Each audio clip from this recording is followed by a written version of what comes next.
Assalamualaikum warahmatullahi wabarakatuh. Bersyukur kepada Allah Subhanahu wa Ta'ala dengan mengucapkan Alhamdulillahirabbil alamin. Shalawat dan salam kepada Nabi Muhammad. Allahumma sholli ala Muhammad wa ala ali Muhammad. Hai anak-anak, apa kabar kalian di rumah? Semoga anak-anak selalu dalam keadaan sehat. Ketemu lagi dengan Miss Nur pada pelajaran pendidikan agama Islam.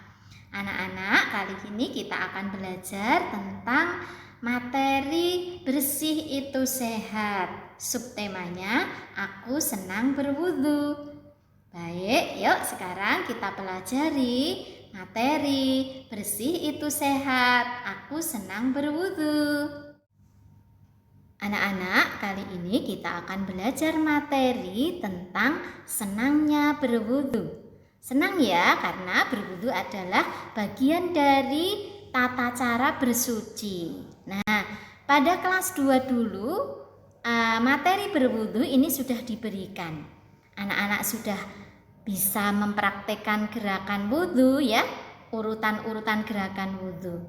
Nah, di kelas 4 materi ini diulang kembali. Oke, materi apa saja ya yang kita pelajari di kelas 4 kali ini? Yang pertama, pengertian wudu. Yang kedua, rukun wudu. Yang ketiga, sunahnya wudu. Yang keempat, doa setelah wudu. Baik, selanjutnya. Oke, anak-anak pasti sudah bisa tepuk wudu ya? Oke.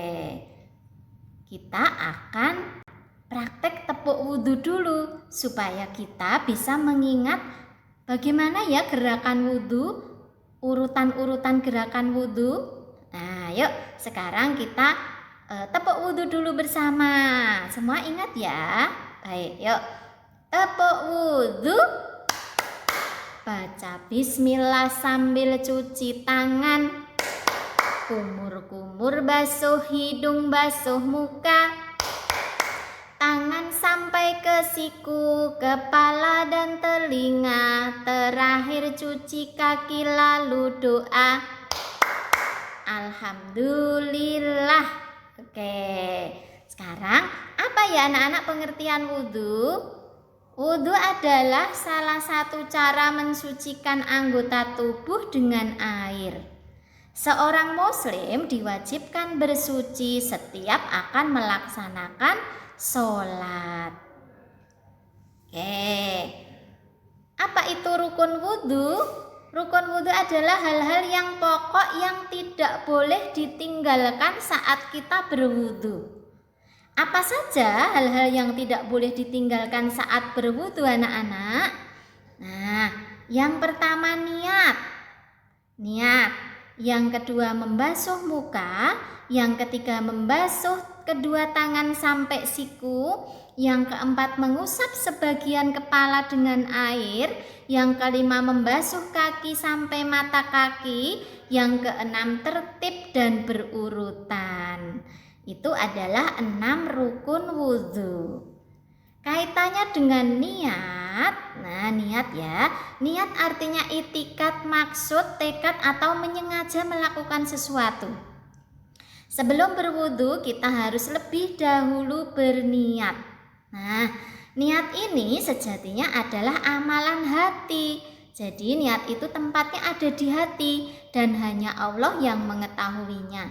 Jadi ketika kita akan berwudu kita harus niat dulu dalam hati kita. Saya niat membersihkan hadas kecil karena Allah Ta'ala. Apabila niat ini dilafadzkan itu adalah untuk menguatkan yang di hati kita. Nah, bagaimana ketika niat wudu diucapkan? Nah, niat wudu kalau diucapkan sebagai berikut anak-anak. Bismillahirrohmanirrohim. Nawaitul wudu'a li raf'il hadasil asghari fardholillahi ta'ala. Artinya, saya niat berwudu untuk menghilangkan hadas kecil fardu karena Allah Ta'ala. Itu tadi adalah penjelasan tentang niat yang termasuk di dalam rukun wudhu. Selanjutnya,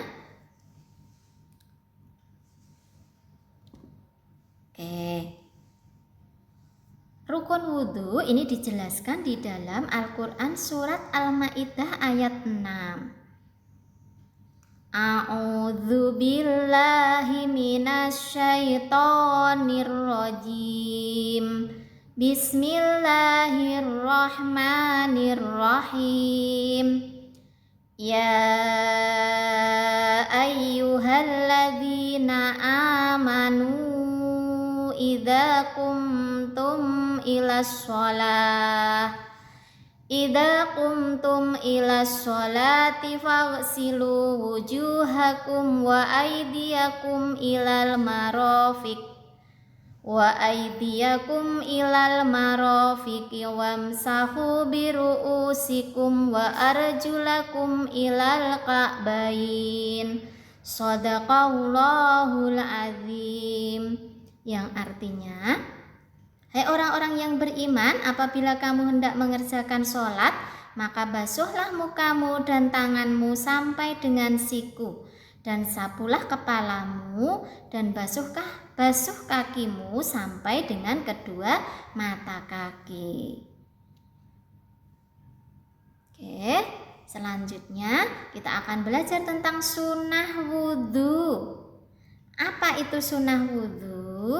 Sunnah wudhu adalah amalan-amalan yang menyempurnakan pahala wudhu yang telah dicontohkan oleh Rasulullah. Jika amalan-amalan tersebut ditinggalkan, maka wudhunya tetap sah dan tidak perlu diulang lagi, ya. Nah, apa saja amalan-amalan sunnah wudhu itu, anak-anak? Nih, di antara sunnah-sunnah wudhu adalah 1. Membaca basmalah, Bismillahirrahmanirrahim. Yang kedua, membasuh kedua telapak tangan. Yang ketiga, berkumur-kumur. Yang keempat, menghirup air ke hidung atau istinsyak. Kemudian yang keempat, mengusap seluruh bagian kepala. Yang keenam, membasuh kedua telinga. Yang ketujuh, mengulangi di basuhan sampai 3 kali. Yang kedelapan, membasuh sela-sela jari tangan dan kaki. Yang kesembilan, mendahulukan anggota tubuh yang kanan. Dan yang ke-10, membaca doa sesudah wudhu.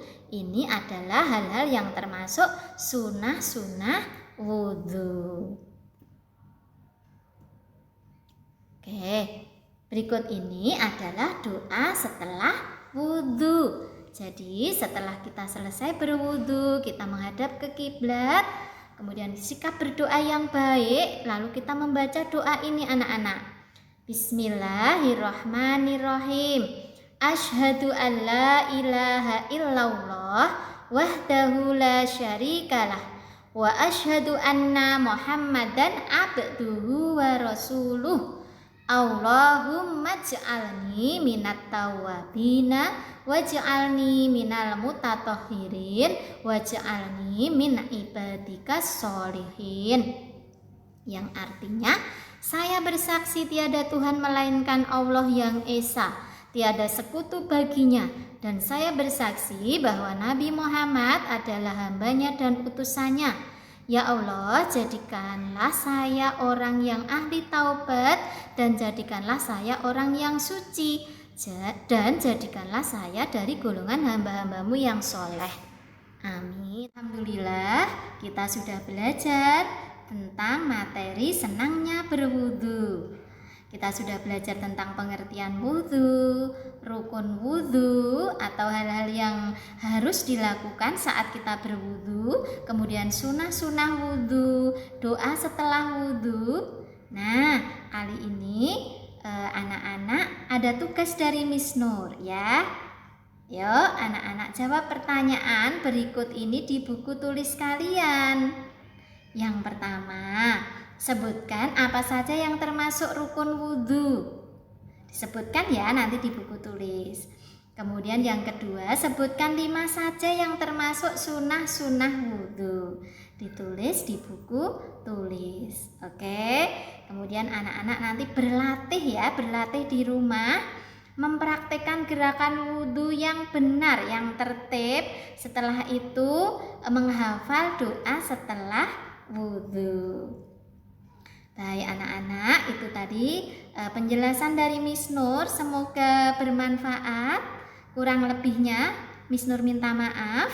Miss Nur akhiri ya. Assalamualaikum warahmatullahi wabarakatuh.